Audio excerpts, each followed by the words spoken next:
With the DCU reboot kicking off later after this year, and the reboot Supergirl rolling on tomorrow being a part of that, I thought I would take a look at another film from the past that now falls under the Elseworlds banner.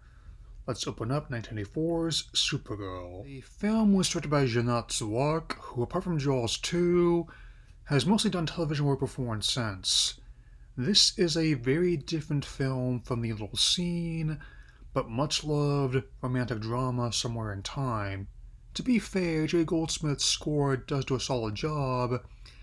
The crew's movie features experienced names such as cinematographer Alan Hume, who shot Return of the Jedi the previous year, and editor Malcolm Cook, who has comp movie experience with 1980's delightfully campy Flash Gordon. One note before I continue. I haven't seen this movie in a while, and the reason my Max profile is different from my first time seeing it on TV when I was 8. It's about 125 minutes long, apart from Mark McClure's Jimmy Olsen and the Saul Kynes producing, working on last time for selling the rights. No other characters from the main films are seen, and no other crew return. The film's production designer, Richard McDonald, also did work on films such as The Addams Family and The Firm, and he did a solid job of translating the work done on the previous entries here. Helen Slater actually does a fine job in Lilo as well. Though the script by David Odell admittedly doesn't give much to work with, the rest of the cast has a similar feeling. Example, Zoltar, played by the late great Peter O'Toole. I'm also well aware of the symbolism of calling Krypton's neighboring world Argo, so let's continue. He does have this air of intelligent and eccentric when he tells Kara about the binary chute. No more ridiculous than breaking out a Russian blacksmith Batman. A large part of me does like what they're going for here. This coming off like a science fiction take on The Wizard of Oz, with Kara being our Dorothy. Hey, both she and Clark lived in Kansas. We're introduced to the Omega Hedron. Look at the DC Wiki, it checks out as a power source and even has the Earth-38 distinction. Kara's then greeted by her mother Allura, played by Mia Farrow. They certainly have plenty of star power in the spin-off. Allura is married to Zor-El, played by Simon Ward. As talk is made of leaving Argo, Zoltar hides Omega Hedron, and Kara conjures a dragonfly. However, series events send the Omega Hedron on Earth as Zoltar fixes a tear in their domes. However, without the power source, their home will die, so Kara will take the binary chute to retrieve from Earth. 10 minutes in, we all have an inciting incident. Zoltar takes responsibility for what happened and returns within the Phantom Zone. More on that later, but now, I really find Kara's trip fascinating in terms of presentation. For a spin-off, it's pretty high-concept stuff. Introduced to our villains in the clearest way possible, discussing conquest over crabs and champagne while picnicking on a white tiger blanket. Selena, played by Faye Dunaway, and Nigel, played by Peter Cook. This is far from Dunaway's best work. She is enjoying herself. If Kara is our Dorothy, consider Selena our Wicked Witch, especially as she seeks to learn dark magic. Conveniently, the Megahedron falls in their tomato bisque. I think people had beef with the Stone in Wonder Woman 84. Also, Superman's absence is explained by throwaway news radio broadcasts as Selena steals Nigel's car.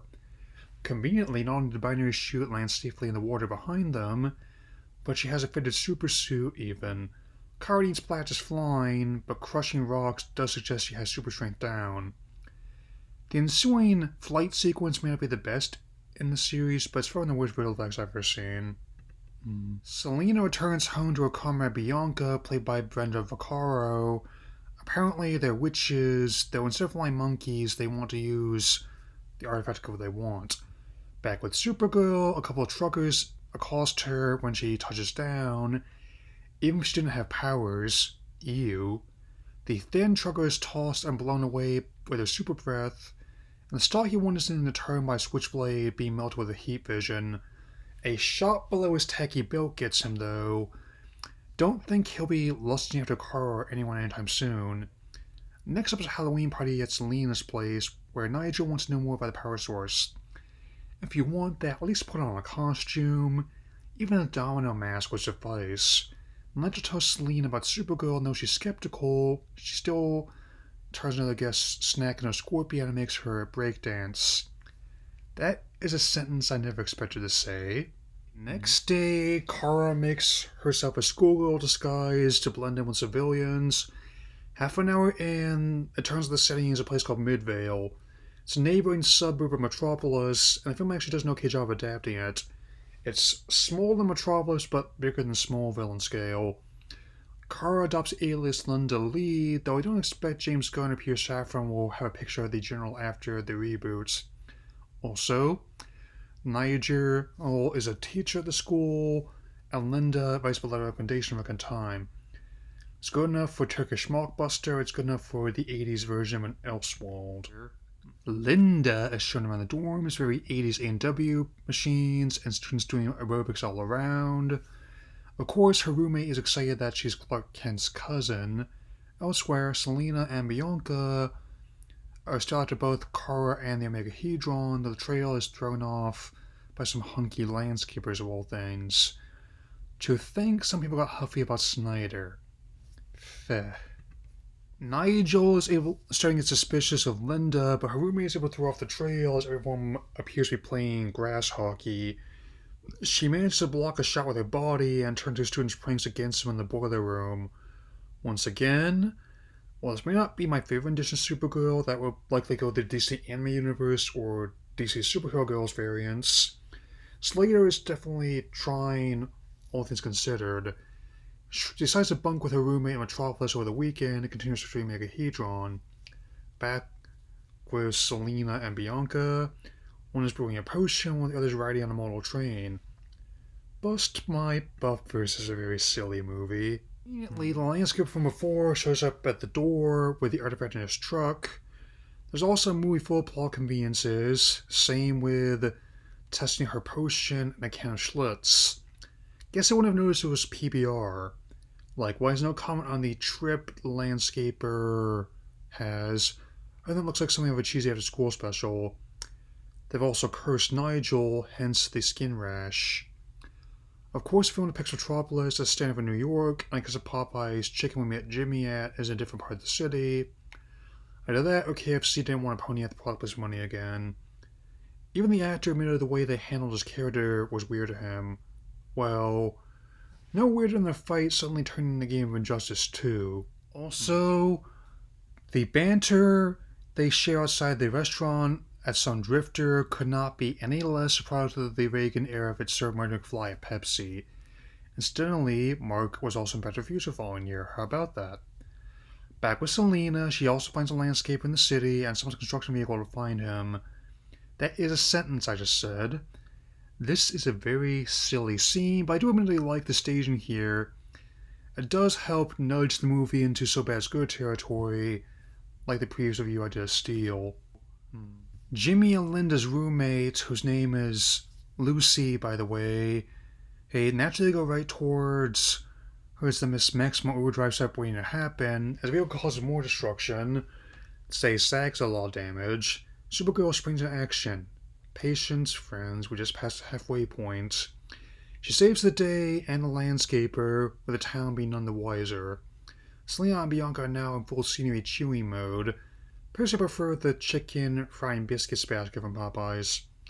Linda returns to school as a great storm is summoned. Supergirl ventures in the storm and directly engages the witches. This part of her staff is really something. Even with limitations, still looks better than the alternate 2013 scenes in The Flash. That said, facing the Warlocks have to stick the 80s flavor of cheese, and while I'm no expert, magic is a common way to level a playing field against power scaling like that. Selena wants to be her best impression of Margaret Hamilton, and she's just her sights on Supergirl. Artifact is increasingly unstable as Linda realizes power is closer than she thinks. Bianca suggests a point no return, and Selena agrees. Linda finds their lair, and I just now realize it's at the fairgrounds. Typically associate these more with the Joker and his followers, but I'll allow it. Tries to put moves on Linda, the fairgrounds come alive, with 45 minutes left. Selena activates a teacup ride. Still less dangerous than the Green Lantern ride they used to have at Six Flags. Supergirl, having learned sickening truth sides, confronts Selena and Bianca. Linda have history on Argo. Selena magics the landscaper into the bumper car track. That one enemy looked like football players done with police sketch artists. Selena tries to throw Supergirl off, and the illusion looks like the Bohemian Rhapsody video. She leaps out of the way and demonstrates her javelin skills with some rebar. Okay, might as well add that superpower count. She lifts the car out of the fairgrounds. It's not quite the Can You Read My Mind sequence, but it's kinda cute. Also, his name was Ethan the whole time. As this part of the beach, it's not essential to this review. What is essential is using Ethan's bargaining chip. Just for half hour left, bear with me. A massive mountain summoned in the city center, with Selena's castle at the top. Admittedly, watching versions closer to the actual cut has shown me things that were totally absent, just hinted at in some TV airings. This first adaptation I saw actually show the Phantom Zone was like on the inside, decades before others would attempt that.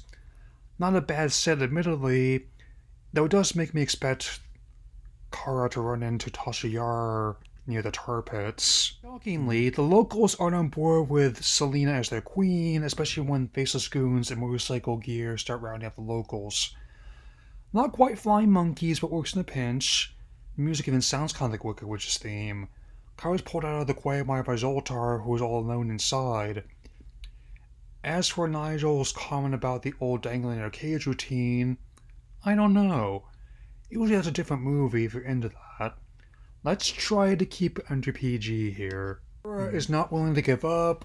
Zoltar mentions singularity, and despite the risk involved with the rift, she decides to take the one shot she has. Not quite clicking her heels together, but sometimes your wizard needs extra motivation. Selena plots further conquest in her rhinestone outfits. That's a bit much, and Kara heads to the quantum vortex of Zoltar.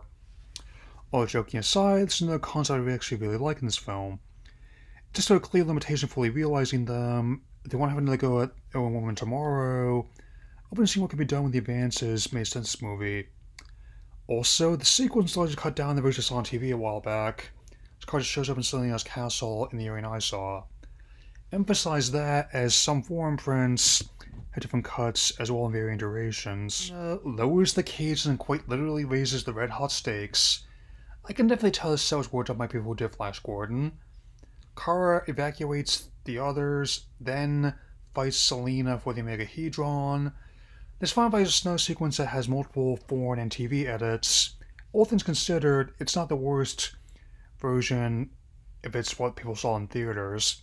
That said, I can't help but laugh at the Shadow Beast clearly being a puppet. I know it was 1984, but that was the same year that both Gremlins and Ghostbusters came out. Both movies that sold up what a day visually. Same with the squash and stretch effects on Kara. Before Sasha Kaye and Michael Shannon entering the PS3 models, there was this. Kara then summons her strength to turn Selena's magic against her, sending her and Bianca away. Not quite melting, but another superpower, she has glass of hair. Mirror, mirror on the wall, who has the easiest rewriting button effects of them all? Kara retrieves Omegahedron and film closing her leaving to turn Argo and day being saved.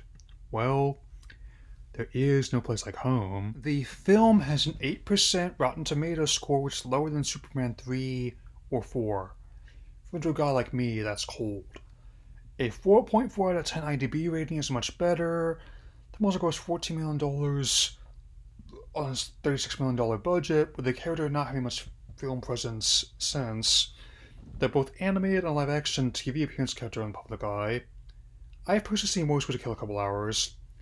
With the character and DC as a whole being rebooted, I think it's the time's up to right to bring Supergirl back to movie screens.